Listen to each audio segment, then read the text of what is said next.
What's going on, everybody? Welcome back to another video. Today, I'm going to be reviewing the WWE Elite Survivor Series 2025 JD McDonagh figure. Now, obviously, I'm sure right off the bat, you notice that he's not in his packaging. That is because I did get this guy loose, and that's the main reason why I picked this up, to be honest, because I did kind of want the figure after seeing a lot of people say that it was in their top 10 for the best figures of the year. But then I really thought to myself, like, how many JD McDonaghs do I really need? I do have his first figure, the Elite Series 112. And I was just really hesitant to pay full price for this guy. So I did see him on sale. He didn't come with the Nick Aldis Build-A-Figure piece, but he did come with all his other accessories. And I think it came out to like 16 or 17 bucks. And to me, that was more worth it than paying like 25 bucks for JD McDonagh. And again, like, I didn't want multiple JD McDonaghs in my collection, but this one is based off his Judgment Day run. He's still in Judgment Day, obviously, but it's based off his Judgment Day look. It's more updated. My JD McDonough's kind of loose too, so I just really thought it would be more worth it to pay for it loose instead of, paying like 25 bucks just for the whole figure. So I got it loose, so that's why I'm going to review like this. It is also an older figure, so that's another reason why I'm not going to go fully in-depth. And then I really don't know how much people would want to watch a video on just a JD McDonagh figure, but I'm still going to do it here for you guys, so I appreciate those who are watching. But we'll take a look at his accessories. You get 2 open hands for JD McDonagh to do his signature pose, like on the top rope, and then 2 microphone holding hands or accessory holding hands, whatever you want to call them. Let's look at this really cool mask. I believe this is the same one that came with the Ultimate Edition Finn Balor, but unfortunately I don't have the Ultimate Edition Finn Balor, so I can't really tell you. And then this jacket is absolutely awesome. All the sculpting with the chains. It says Irish Ace right there. A little logo, the skull. Really sick mask. Like, I love all the studs on here and everything. Really, really cool. I loved all their Survivor Series gears from that year. I thought it was sick. So a 5-pack would have been really cool, or even a 4-pack. They didn't have to include Drew, but that would have been really cool. But I'm fine with getting this single release for JD. But taking a look at the head scan, it's actually different. I thought it was the exact same as the Elite 112, just different hair. But no, it is slightly different. So they improved the beard on it, so you can see kind of his jawline's a little bit bigger, and the beard is a little bit thicker, which is pretty cool. It looks like they use like the same, like, I wouldn't say mold because the hair and the beard is different, but the same idea, I guess. Like, it's very, very similar, but it's just a bigger beard, and the hair sculpt you can see right there is really, really cool. So definitely an upgrade for me. But if you do want to interchange these head sculpts, I don't blame you, because he does have the interchangeable hair. So let's say you do like the ponytail better, you can do that, and I will see what that looks like real quick.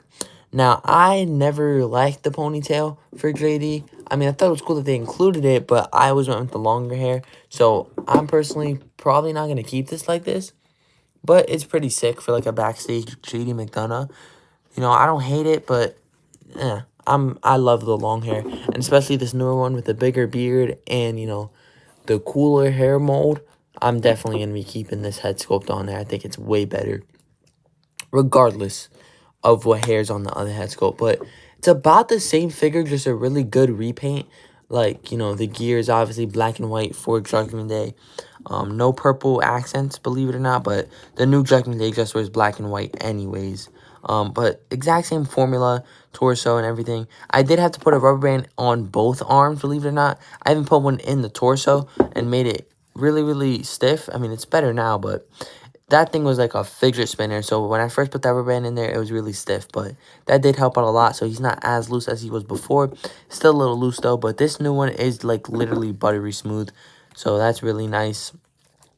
Yeah, really cool figure. It's a little tight in that leg, unfortunately, but really cool. But the gear, you see the JD logo, the white triangles. It's about the same gear too, which is crazy, just without the green, I believe. I think it's the exact same gear, just without the green. And then into the knee pads, they're about the same too, but without the green. And then this one's just a white knee pad, which I always like. And then he does actually have a different boot mold for the new ankle articulation. So a really cool JD McDonagh figure.